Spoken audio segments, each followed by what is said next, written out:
What is up, everybody? It's Dr. Vibe here, host and producer of the award-winning Dr. Vibe Show, the home of Epic Conversations. And I'm the host of Epic Conversations, 2020 Best Podcast News Award winner, 2018 Innovation Award winner, given out by the Canadian Ethnic Media Association. And also, I co-host and co-produce the only online show in the world for dads and fathers that is sponsored by Dove Men Plus Care.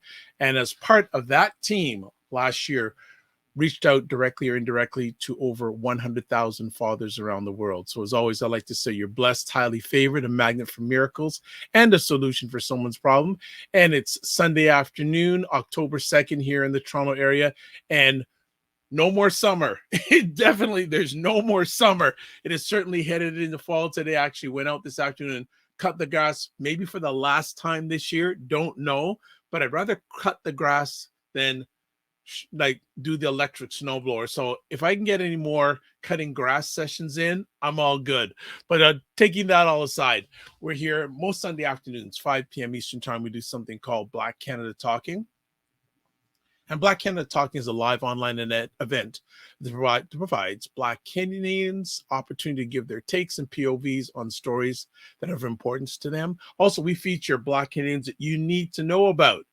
And the guest we have today is someone you need to know about. His name is Ryan Hinkson. Ryan is a creative stalwart and a modern day pioneer who epitomizes the term content creator, a marketing genius who truly revolutionized the art of food and drink content creation. So if you're a foodie, whether you're a chef or especially if you like to eat, and I think most of us like to eat, he's the man. He's a self-made entrepreneur. He's the face and soul behind the ever popular Instagram account Eat Famous, arguably one of the most sought after food culturalists. I gotta ask him what a food culturalist is. I haven't heard that term for a long time in Canada. He's used his platform to elevate both brand and cause his unique style and technique. He has an organic following of 270,000 followers and a hashtag that has been used over 4 million times. He continues to amass a fleet of Fortune 500 clientele seeking his expertise. Now, people don't think, okay, yeah, does he really have that much of a following? Okay, so before we bring him on, I'm going to just show it. You know, like, I don't like to tell people, you like to show people.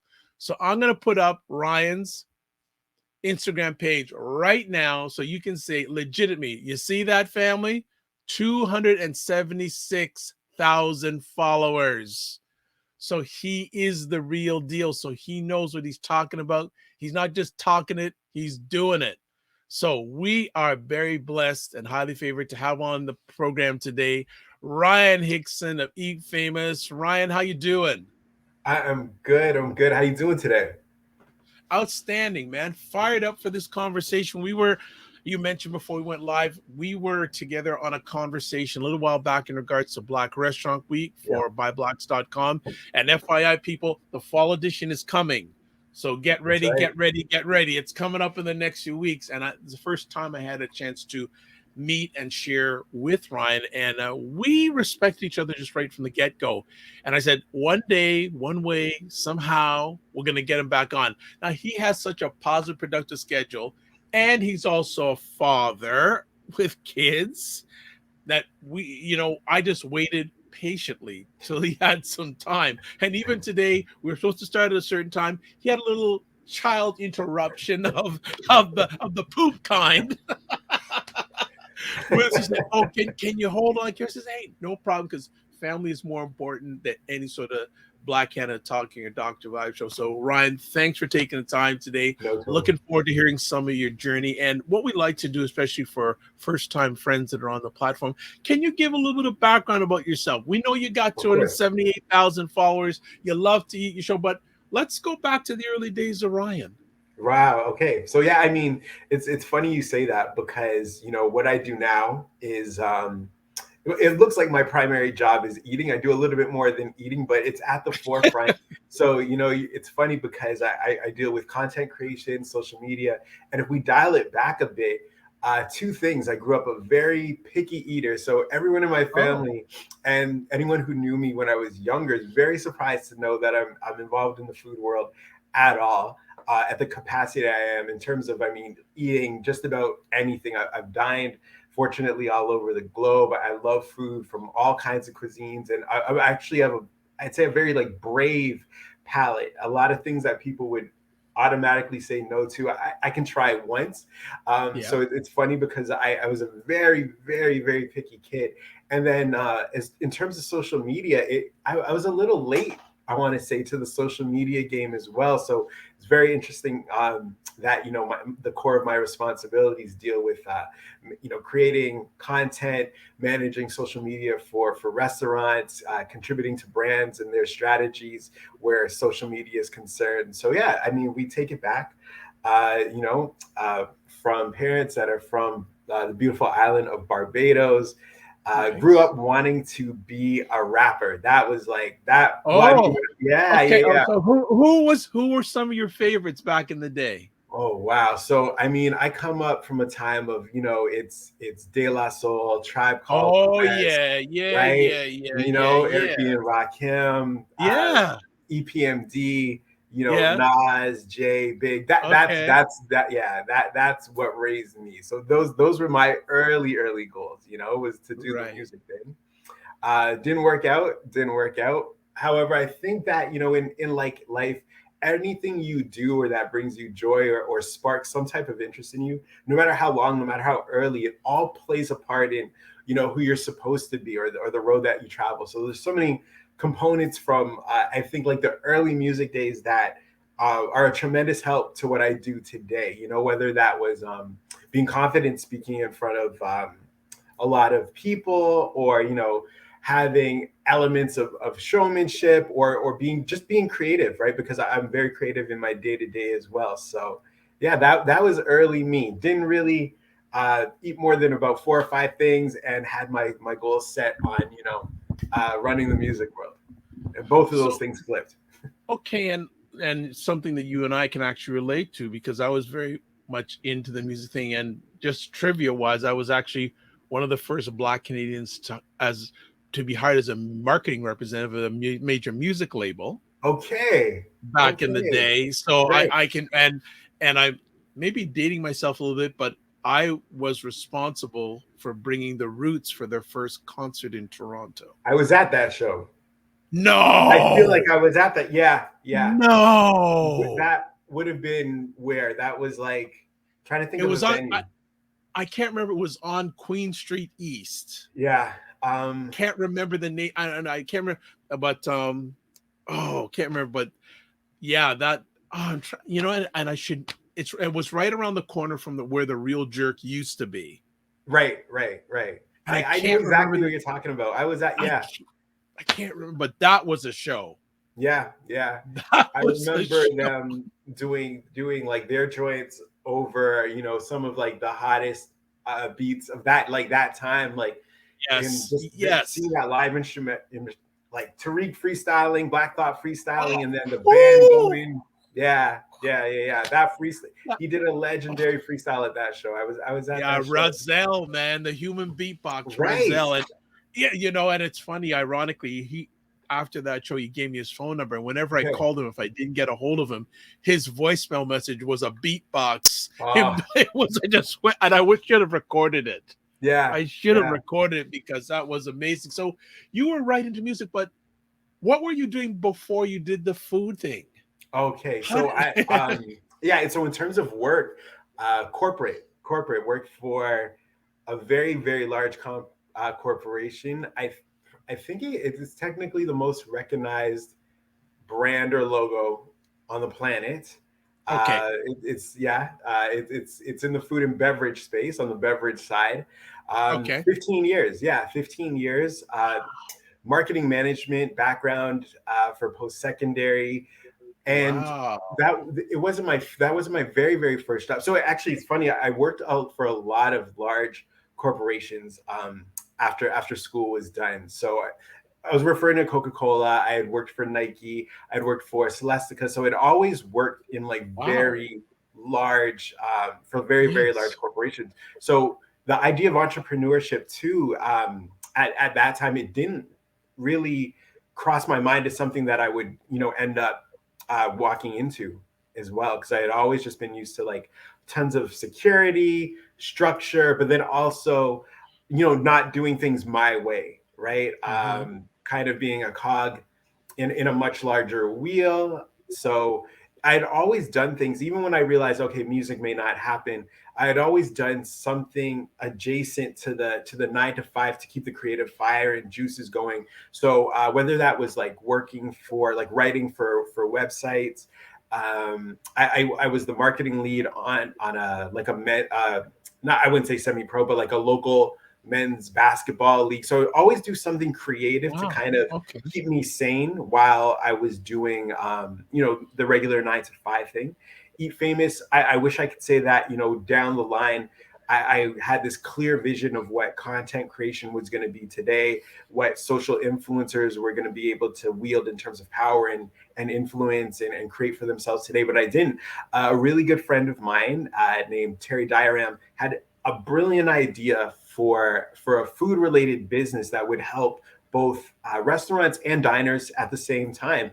And he had just like by accident stumbled across an article I'd written, and he's like, "Hey, Ryan, I didn't know you write, but I like your communication style. I've got this business plan, and I'm looking for somebody to help with marketing, communication, and a little bit of Mhm. social media." So I had the marketing down, the communication down, but as I mentioned at the top of the show, didn't really mess with social media too much. But I loved his idea. So what that involved at the beginning was kind of going to restaurants a little more frequently than I did. And at that time, that was when people were first, you had a little contingent of people who might have been brave enough to quickly pull their phone out, snap a picture of their food, and accept that people were going to look at you like you were a little odd, like you're a little crazy, because it wasn't what it was back then today, or it wasn't Right. back then what it is today. Right. So in tandem with that, I started an Instagram account because of this idea I was working on with my friend, and Eat Famous was kind of born from that. Wow. Yeah. So when you okay, tell me the moment that you left the 9 to 5 to go full-time entrepreneur, and Mhm. what was your family's reaction? Oh wow. So so again, like I'm Bayesian, right? Like my parents had a plan for my life, and even to my dreams of music, that wasn't in the plans. It's finish school, get a really good job, somewhere where there's a pension, somewhere where there's Yeah. security, and I had those things. Was I happy or as happy as I am now? Definitely not. So I had for a long time wanted to leave my job, even before the success with Eat Famous, because I mean we're talking like a 7 year journey with Eat Famous, and maybe like 5 of like it becoming apparent that I could, really sustain myself based off of what was happening. So Eat Famous was growing while I was still fully engaged and expecting to just kind of finish my career with Coke. But as like clients grew and notoriety, new an opportunity was presenting itself, I knew I wanted to try it on my own. But the bravery that it takes to kind of step away from something, the only thing you've known in terms of income, it's tough. And then I have a family, right? There's responsibility, so that a lot of times that can tether you to what feels like right or safe. Uh, and then my daughter was born, and I had the opportunity to take a little bit of pat leave, just 6 months with her. And around that same time, work was just allowing us to work from home like a couple of days a week, maybe one or maybe even two. It wasn't a ton, but it was enough between pat leave and working at home and spending so much time with her and having ownership of my time that really started to like push me towards trying to really kind of figure a way out. So I didn't just jump right from the job to Eat Famous. I took an opportunity that presented itself at a startup. So it's still a little bit risky, still a little bit scary because it's a startup, it's a new company. You're not starting with again the pension and the notoriety of the company or any of those things aren't in place. Um, it started out okay, but it didn't work out, and the situation showed that it wasn't going to work out fairly quickly. Uh, and I remember one day I came home, and something had happened, and like pretty much, I don't want to say I was given an ultimatum at the new situation, but like there was a decision that was looming, and I came home, I spoke to my wife, and she just was like, why don't you just do your own thing? You've been balanced. Your side hustle's been functioning like a 9 to 5 for a couple of years. You've proven that you can do it. And with dedicating 8 to 10 hours a day to a job and still being able to create something that's bringing in income, if you put your all into this, something should come of it. And I took her advice. I left the new opportunity, and I hadn't looked back since. And it's honestly been the Wow. best decision I've ever made. So how long ago did you make that decision on going full time at it?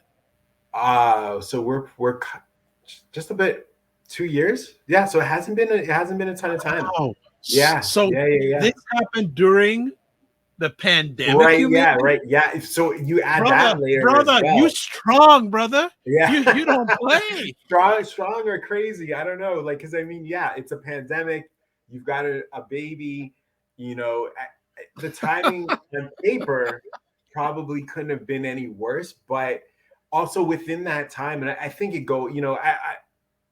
I'd be lying if I said or I tried to claim I was the only person that had a ton of self discovery during the pandemic. So Sure. as tough as it was, I think Hmm. we really understood how much family meant, how much pursuing our dreams meant, how much we truly understood that like there's only so much up to us. And I mean, I'm a spiritual person. I believe in a higher power. So I should already know and move and act as if I know nothing's really up to me. But you know what I mean? We find this comfortable way of kind of functioning in that way where, we think we have all the answers and decisions. And then we realize like, no matter what side of the fence you fell on or fell on, in regards to like your views, I think there's no one that could come away saying that, we understood that things could change very rapidly. Right. So it was really, the best time to double down on myself, to bet on myself, and to really just go for it because I didn't know what was going to happen. Like, especially early on, we didn't know what life was going to look like. Like, today feels just like it did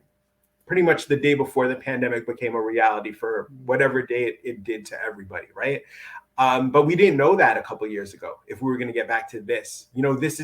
This is virtual by choice. But if we wanted to sit down today, I'm assuming we'd probably both be comfortable enough to do so, right? In the midst of that, although it didn't maybe seem like the best decision to make a huge choice, it was almost like the best time because I had never been more certain of what mattered. Wonderful. Well, we got some people chiming in already. And first off, we got Laura, Lala Key, who is part of the three wonderful ladies who are part of Stagger State of Things. It's on most Saturday nights at 9 p.m. Eastern Time. She's checking in from Florida. And she says, just checked you on IG. Good stuff followed. Thank you. And she also said, your story is very uplifting.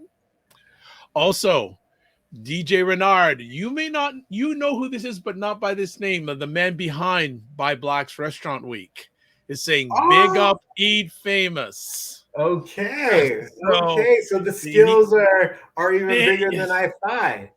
yeah, so Okay. definitely people Okay. showing love. Uh, Love it. Love it. how was the first year being Um, on your own? it was tough, both tough like mentally because again, I've got a bunch of things that I'm still figuring out, right? And so I'm still figuring out this fatherhood thing, and then as much as that when you're working for yourself, you become all departments, all functions, all factions of that business. So there's hats that I'm not used to wearing that I'm wearing now, right? Like you're everything. Your HR, your accounts receivable, payable, your reception, your everything. And then there's a certain amount of a degree of pressure that I was putting on myself. And sorry, it's funny. You had mentioned earlier when we first kind of broached the subject, you asked like how my family took it. So again, like my wife was the one that suggested it, but I remember there was tons of trepidation I had on my part regarding my parents, and how they would feel and what they would say, because again, like nothing became more clear of their forgetting that their son is grown, it's having a kid, right? So it was like, oh, is she wearing socks, is she doing, like, all the questions that I would get daily about the job we were doing as parents. A picture of thinking about telling your parents, oh, hey, I'm going to leave, I left this job for this other opportunity, and I'm leaving this other opportunity to do this thing that I do that never existed for most of your lifetime, right? To my surprise, though, they were from the gate and continue to be incredibly supportive too. And not that I didn't anticipate support, but I think I really thought they would question the decision. But I guess it's reflective of the great job they did. So they were probably assured by the job they did, and hopefully who they see me to be. Because yeah, everyone, my entire circle, family, close friends, I've had nothing but like people uplifting. Early on, there were people not as close to me, whether it was coworkers at old jobs. When I would tell them what I would do and what the aspirations were, oh, no one would pay you to come to a restaurant and take pictures of food, or no one would pay you to da da da da da. All things that I, currently get paid for, right? So. Amazing. You mentioned your parents briefly. I'd like to ask, what qualities Mhm. have your parents instilled in you that you still carry on with today? Oh wow, wow, wow, wow. So many. Um, I'll start with my mom. In terms of being disciplined, uh, financially responsible, uh, and I would say like a champion and advocate for self. That's all from my mom. All from my mom. All those three things, like, and I'm just talking about in terms of a connection to business and success and the things I do today. Those are the biggest takeaways from my mom. My dad is like, I think the thing that I spoke about that was like a revelation to me during COVID, in terms of like, we only get one shot at this. You never know what things are going to be like. Really enjoy yourself. That's my dad. You know what I mean? He would always say like, never let a dollar make you a fool. So like things that would hold people Mm. back or tie them down. He believes in having a good time, putting the best version of yourself forward always. And I think that is something I get from him. I really kind of employ that in terms of like when I'm like on the work side of things, like the creation side of things, how I capture my content, the way in which I want to highlight things. Yeah. There's I like so much from them, and it's funny because they're, I wouldn't say like stark opposites, but like they're both of their strengths complement each other perfectly, and so it's so easy to like pull from both of them to kind of mix into a pot whenever I'm looking for like just like inspiration and drawing back on what they taught me to how on in regards to how I move forward. Excellent. Everyone, we are on Black Canada Talking, speaking with Ryan from that wonderful brand called Eat Famous. And if you haven't checked it out, please check it out at the Instagram handle we have right here and there. So if you're listening, it's at Eat Famous. Simple, simple, simple. So let some comments here from Facebook. Christopher from Facebook saying, Ryan, your work is epic, aka paramount. And then he has a question saying, what's the most enjoyable piece that you like about entrepreneurship? Oh wow, I would say the most enjoyable piece I think is the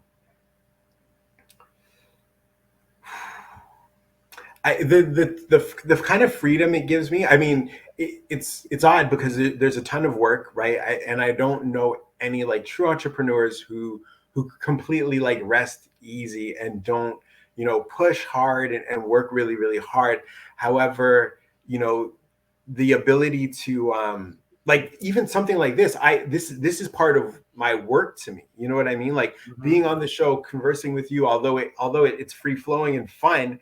This is me kind of broaching out to new audiences. This is me strengthening my brand. This is me sharpening my skills in terms of communicating with people, which is a big part of what I do, right? But it's beautiful when I can take something like this that I consider work, part of what I do, and say, hey, like, okay, Dr. Vibes free this Sunday, so am I. Let's do it now, right? That type of that autonomy, again, although I have to spend my time well, it's up to me to decide how it's spent, where it's spent, with whom I work.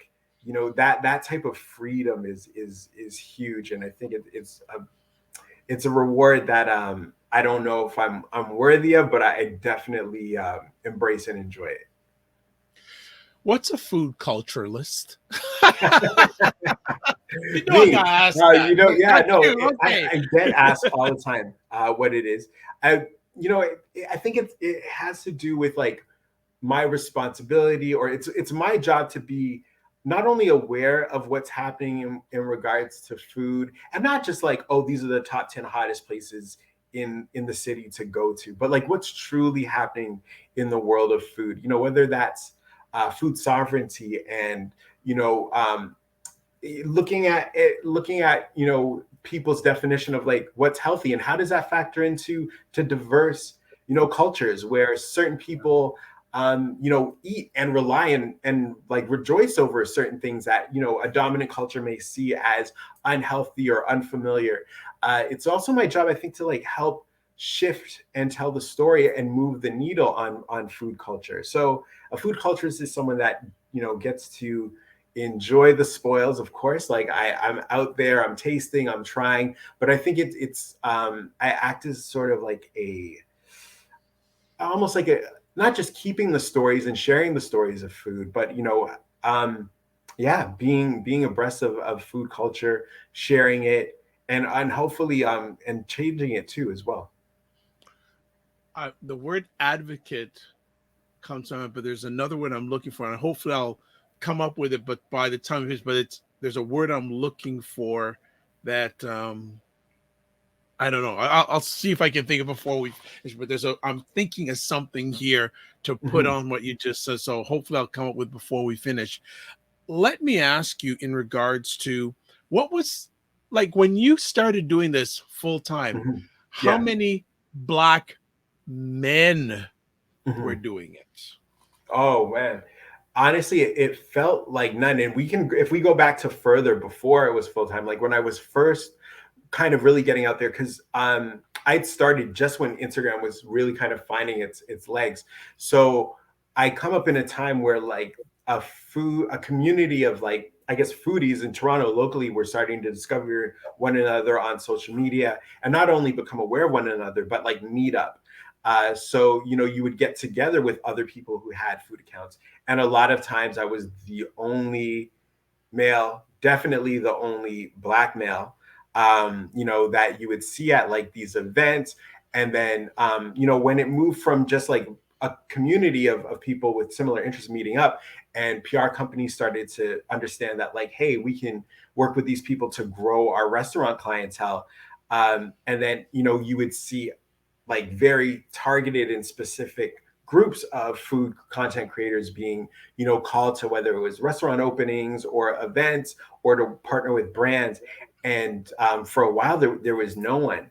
It pleases me now when I look at the landscape just locally, and things are changing. You've got Andrew at the Sixth Eats, who does like an incredible job of like conveying his real, like, his passion for food and enjoyment. You've got my brothers um, at Marv To, who they're doing their thing on Instagram, and I've like went crazy viral on TikTok. And like what I love about them is they're so authentically Toronto and themselves, and they're young, and like they're funny, and it's like they're unlike any food like content creators that I've seen in the city. You know what I mean? And it's beautiful to know that like all of like the people I speak of, they see me as like big bro and like a mentor.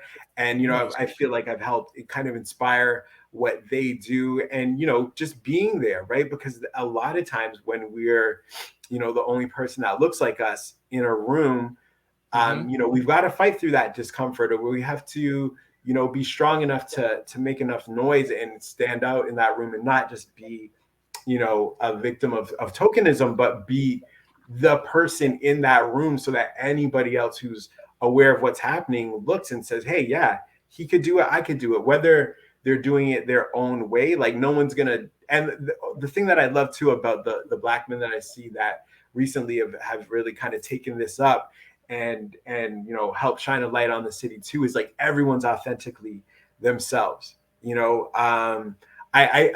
I could point to like a lot of people, food content creators in general, where I can look at an account and say like, you got that style from me, or you are at this place because of me.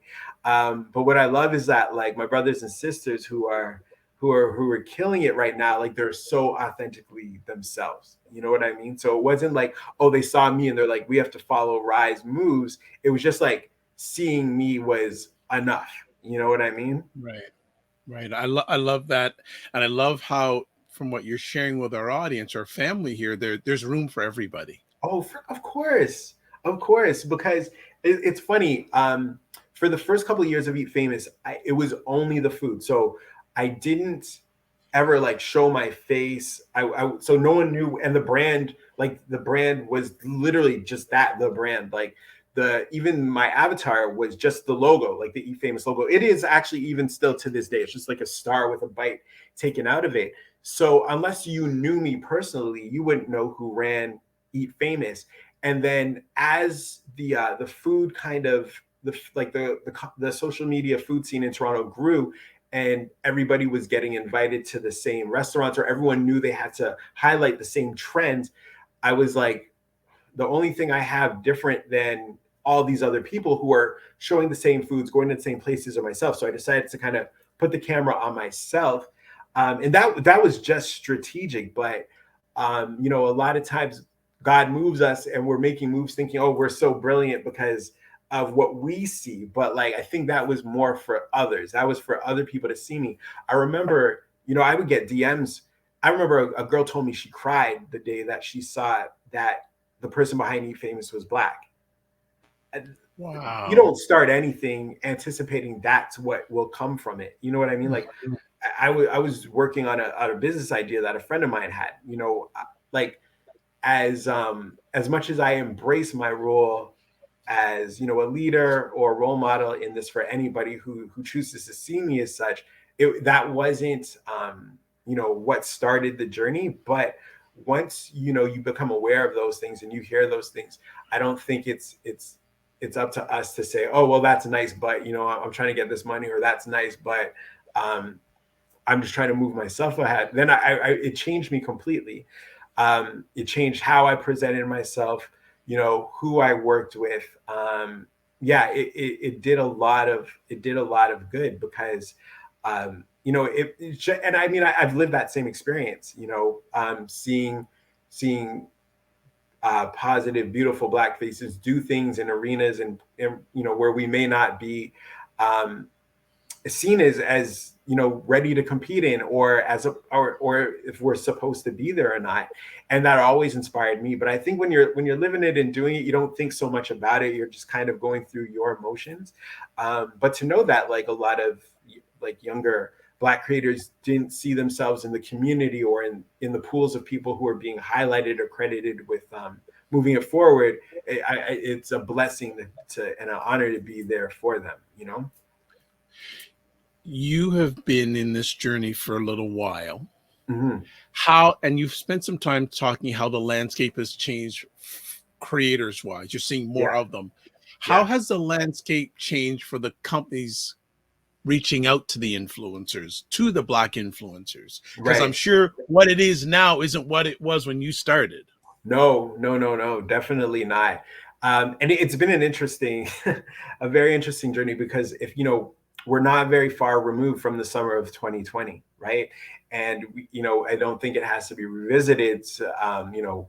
What was illuminated in the world. Sadly, things that have been going on forever, things that communally we already were aware of. Working to fight against, but because the world slowed down and was forced to just kind of look, we had a lot happen in terms of whether it was true allyship, performative allyship, activism, all of these things kind of sparked. So if we're looking at through in at like this whole kind of situation through a very recent lens, we went through that time where although for years I had a very large and what I feel like influential account on Instagram, it was in that summer of 2020 that like I got verified. It was that summer of 2020 that despite years of working with a lot of corporations and large recognizable brands, like my inbox was flooded with partnership requests, right? Companies looking to tie themselves to Black creatives, companies looking to appear as if they get it, companies looking to look as if they're part of the solution and not the problem. And before, when I was just happy to sign deals and get money and grow the brand, it went a different way. I had very long, uh, serious conversations with whether it was the brands or the PR companies that rep them about, what our relationships would look like. What do you really stand behind? What are you truly about? It's funny, you had mentioned that you're not a one and done kind of person, and we saw a lot of that, in the last couple of years, where whether it's restaurants or brands reaching out to Black creatives, kind of felt the pressure to be more inclusive, because of what was being shown to the world in 2020. And then you quickly, there was a muting of it, and there was a little bit of a die down as soon as people were allowed to go back out and feel more normal. You know, the calls and things, they stopped a little bit, but what didn't stop were the voices from the creatives, were the voices from the people that had been doing this work before. And we held people accountable and let them know, like, you're not going to use us. It's not just going to be a one-time thing, and if you're going to work with us, it's on our terms. These are going to be partnerships. You're going to be vetted. And now I think what we're seeing is Black creatives more in control of who they're going to work with, and understanding the power, right? Because it's never been hidden that we drive popular culture. There's so much. It's almost sad to see how many transactions occur, because of what Black people have done. Like, there's so much money that's made off of our ingenuity. Everything about us, drives transaction and commerce.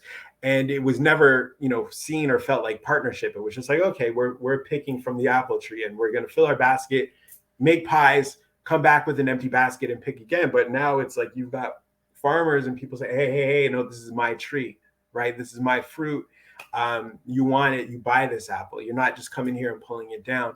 There's so many people I can think of that, you can just tell by the type of partnerships that I'm seeing my brothers and sisters have, the kind of work that's coming to my peers, that there would be control. There's nothing that speaks to us kind of just being thrown crumbs anymore and running to accept it.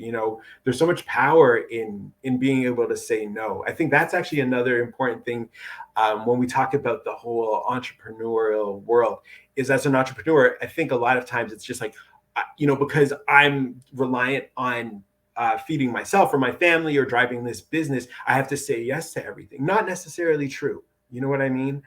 There's so much power in no.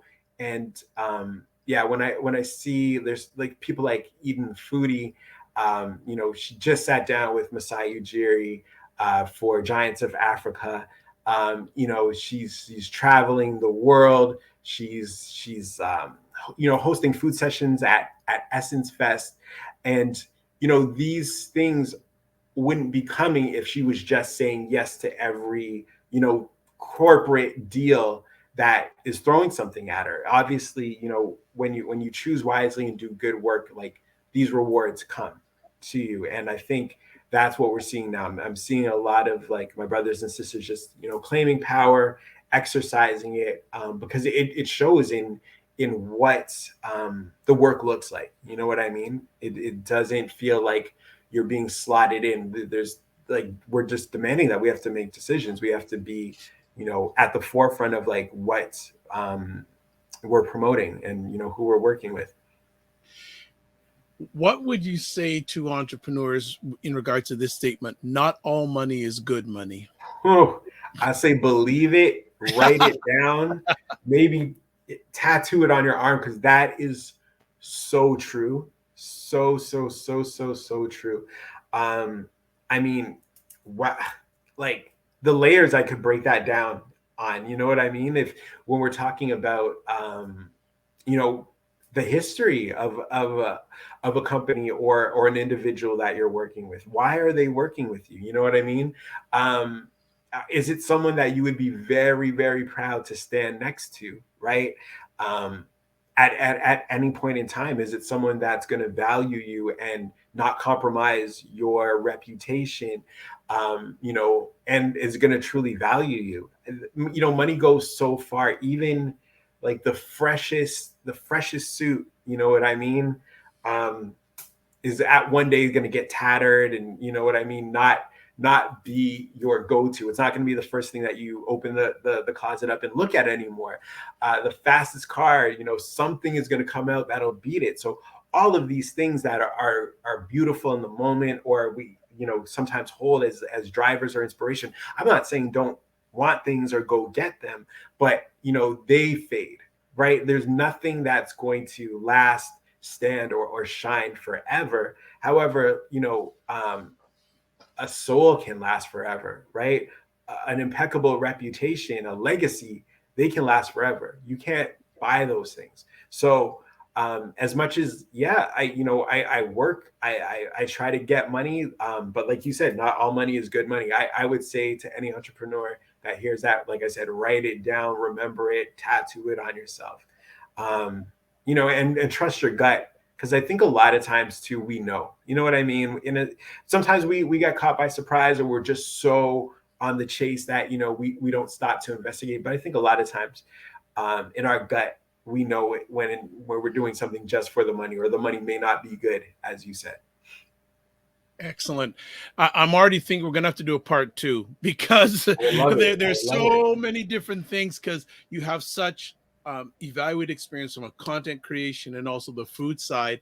Let me ask, when you started the Eat Famous journey full time, what Mhm. was the first big win that you had? Oh wow. Okay. Um, So I think the first big win was, so I had constant work. Like there's clients that there would be repetitive work for. I run social for, a couple of restaurants. So like there was always like the knowing that like I'll hit my numbers, right? Like there wasn't real cause for alarm, but I remember there was an opportunity that would have taken me. It took me out of town for a couple of days, and then it resulted in 3, 4 opportunities that again took me out of town for like really great paydays, to be honest, like just to be blunt. And I remember thinking like, if I had, because for years I was balancing, like I said, the corporate job with the side hustle, as I'll refer to it. And would get creative sometimes with days off and with vacation days, or with being sick, but knowing like there's no way I would have been able to do this sequence of work and these opportunities had I not pulled away from the corporate job, because there'd be no way I could maneuver that type of, whether it was time, because I said the work took me away, but then also it was just like very intensive work. So that was a huge win, because it wasn't just like a big check that also tied into like a long time relationship, but it was like it was a win because I was like, there's no way, unless I was doing my own thing, that I could ever say yes to this. You know what I mean? Mm, So it nice. felt like I had control. It felt like I had power, which was huge. Christopher from Facebook has a number of questions, so I'm going to do that because with his questions, that'll take us right to the end. That's why we got to do a part two. So I'm going to start bringing in some of his conversations. Let me see which we're going to do. Okay.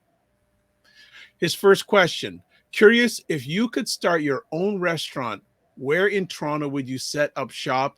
And Mm. secondly, what cuisine would you mostly market? Wow, this is, why this is a tough question, because I always get asked, when are you starting a restaurant? How come you haven't started a restaurant? And the thing is, hats off. Restaurants are my lifeblood. I'm so grateful for them. They allow me to do what I do today. Yeah, I don't know if I have the wherewithal to start a restaurant. The work that it's endeavor hard work. takes, It's is hard work. unmatched. Yeah, and sometimes, the only real pay for a while, for a lot of people, is love, and that's you loving it. I'm not even talking about people showing you love. I mean the fact, like, you love doing that, so that's your reward. It's very challenging work. However, to if I was to start a restaurant in Toronto, where would I set up shop? Um, you know what And what what I and what cuisine also. Oh, and what cuisine? What cuisine? Okay. Um, hmm. I would probably set up shop in, like, I think from a strategic point of view, I think I would want to bring like a downtown experience to the suburbs. I know a lot of people that, whether it's, families grown, or just they don't want to deal with the hectic nature of the city, choose to live in the suburbs. But I think a lot of times people still crave, right, that experience, that feel of, like, that night out. So I think I would probably try to find like a growing area, somewhere that, like, a lot of new homes, younger Yeah. families are moving to. And in terms of cuisine, I probably just, like, I come from a, it's funny when I have to preface the fact that I said I was a very picky kid, because I come from, like, a home of very talented cooks. Both my mom and dad are great cooks. My sister can Ah. cook. So it Ah. wasn't that, like, I didn't like food. I don't want people to confuse it with that. I always loved food. I just was, like, not very brave at trying new things, right? So I think it would probably be, I think I said I'd have to set up like a Bayesian spot, because there's not enough Bayesian food. Like, It's I'm from true. Barbados, right? This is the food that raised me, that grew me, and yeah, there's just not enough. And so yeah, that's what I would do. I would bring my family in. I got a couple of uncles and aunts I could really throw down, some cousins, make it a family affair. Mm. Yeah. Love that. Another question from Christopher. For new food businesses, what would you recommend that they market and promote about their businesses first Hmm. while Hmm. in pursuit of repeat business? Wow. Okay, that's another solid question. Um, what I would uh, recommend first is that you tell your story. I've seen countless numbers of restaurants, and I'm not going to, like, knock their food, or get into rating things or anything like that, but I've seen people with okay food but great stories, um, win. You know what I mean? And stay relevant. I mean, what a litmus test this pandemic was. There were restaurants that were beloved in the city that didn't make it through, right? And of course, like, we can look at very technical things, like some businesses survived the pandemic because they were a takeout model, and that's what worked. Sure, and all those things are very true. But I think more than ever, people are so connected to, like, story. The reason why I have a job is because, we're more, as a society and as a people, I think we're more apt now to believe individuals as opposed to companies. Before, everything was marketed from above, top down. We should eat here, we should buy this, we should drive that, and the masses would follow. Now people have way more invested in smaller little pockets of opinion and truth, or themselves, right? So I feel like if you can be an ambassador, if you can find connection with an audience, or, a potential customer base, that's where I would market. Figure out what you do well, what the few customers have, or what drew you to want to do this business. Like, what do you do well? Who are you? Talk about that. You know what I mean? Um, in a perfect world, you should just be able to sell great food and be successful as a restaurateur. In a perfect world, and sorry, good service as well. You should have good service, good food, and really nothing else should matter. We live in a time where that's unfortunately not true. Fortunate for someone like myself, right? But you need story. Not buzz as in the way that maybe restaurants were buzzed about back in the day, but you need to, like, have people want to become ambassadors for you and share and talk about you. So I would invest in some self-discovery, knowing what about you and your story and your brand is interesting, and putting that out there. So any restaurant tours, past, present, or future, you just got some free game. You got Yeah, some free game. So I'm gonna put it out there because you visit a lot of establishments. yeah, yeah. During your journey, Mhm. what percentage have been thumbs up? Rough. Oh I, wow. Okay. So wow. Okay. So I'll give you two answers. Um, Thumbs up in terms of just my journey. You know what? I will say, and I think a lot of this is thanks to the fact that like although your own experience is always going to be the most important. We live in a time where like we have a lot of access to information. So there's reviews and opinions. So I have the benefit of being kind of tied into where a lot of times I have a pretty realistic expectation of what I'm going to expect when I go somewhere. So I would say thumbs up in my journey, 60%. You know what I mean? Higher. I would say more than half. Also, Toronto's a pretty solid food city. And if I'm traveling to eat, then a lot of times I work with the Board of Tourism for specific cities or countries, and they Very have me come nice. out, right? So a lot of Yep. times I'm going to their best spots. On my page, I can confidently say that the thumbs up is like 90% and up. And I only say that because a couple years into it, I ran into this experience where um, I won't name the place. Well, they don't even exist anymore. So that's a testament to what I'm going to say. But there was a place where I saw them on Instagram and I was instantly mesmerized. Like they were just doing really big, over the top, decadent like desserts, and everything just looked amazing. So they reached out. They're like, "Hey, Ryan, we'd love to work with you. Have you come in, highlight us, and go do the whole thing." Right. So I go in. I'm super excited, and I'm seeing the process in the back.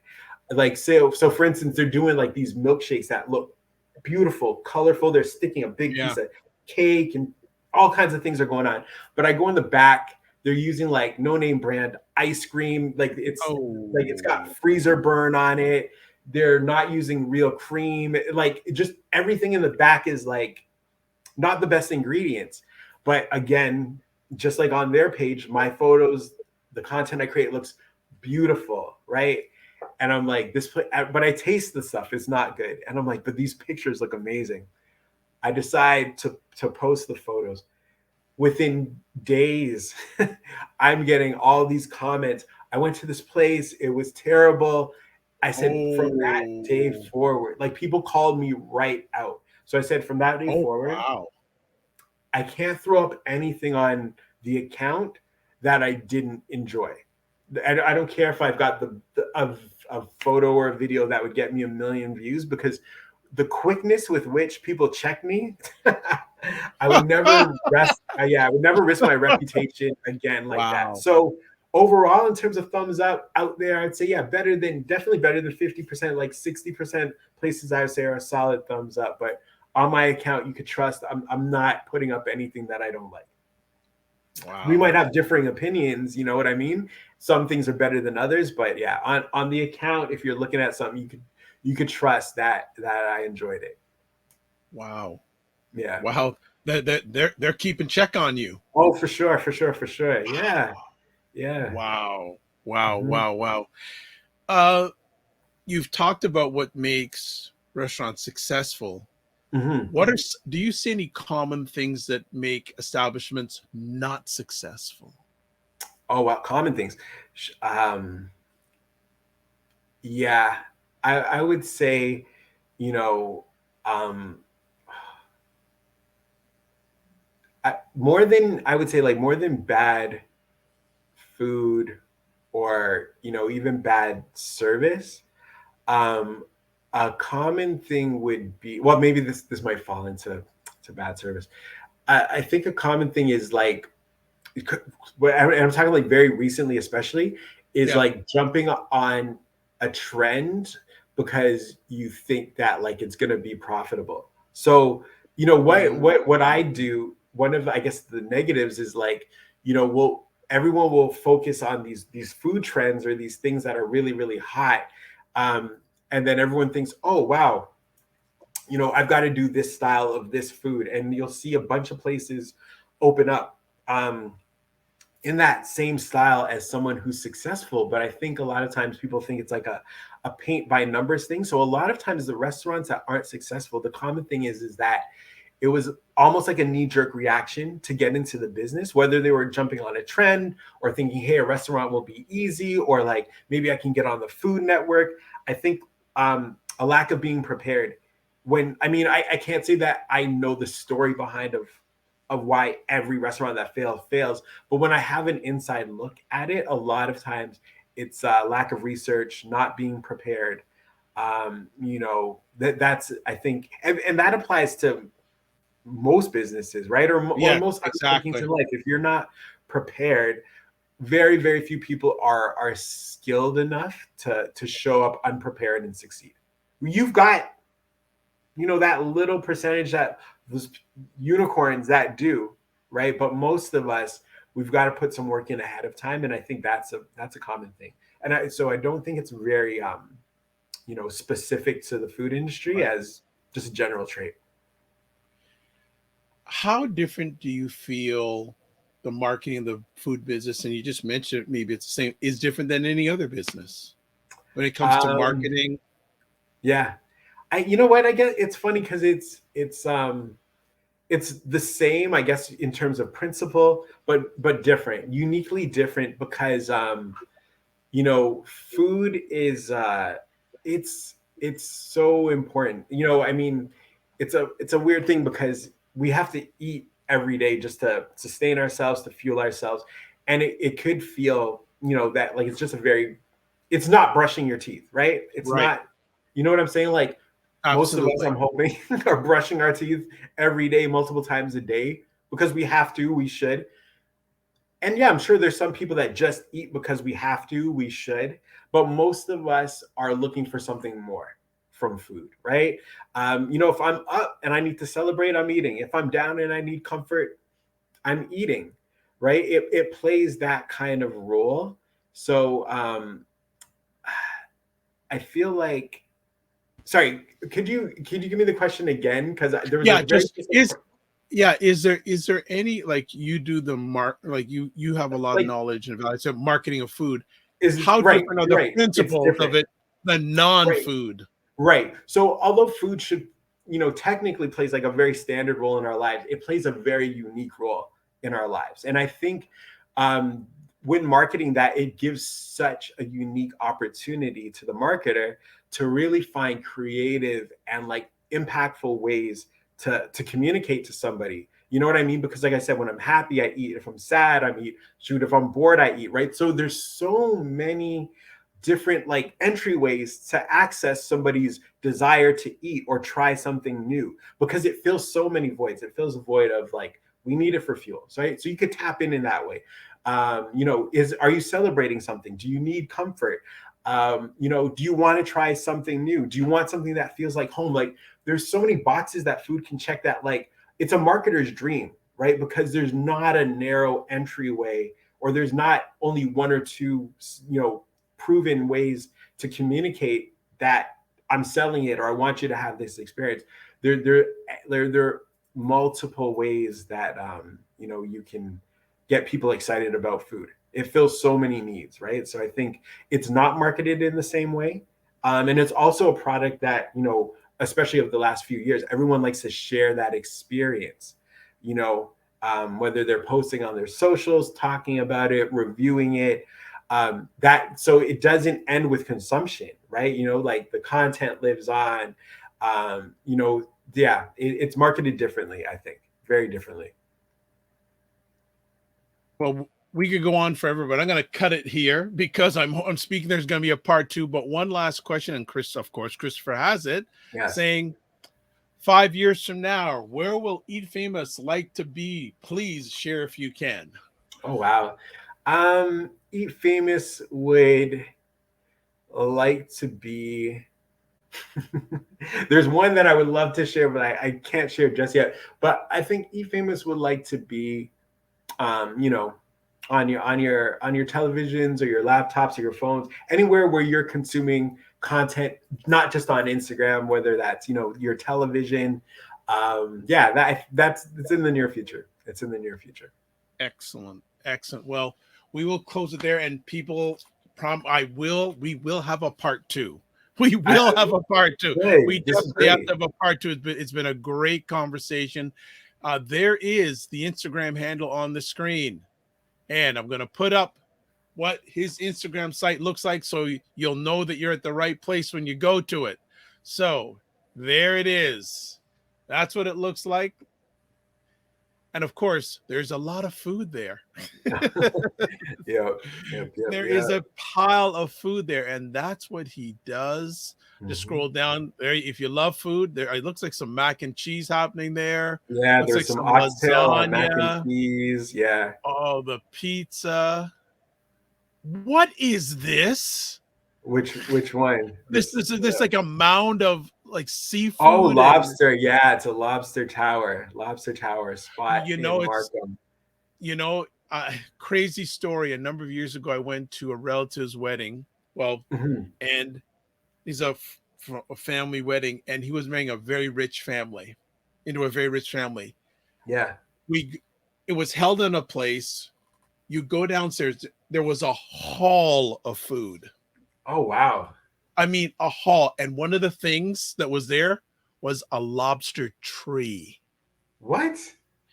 A lobster No, that's what? no lie. It was a table Yeah. and like a lobster.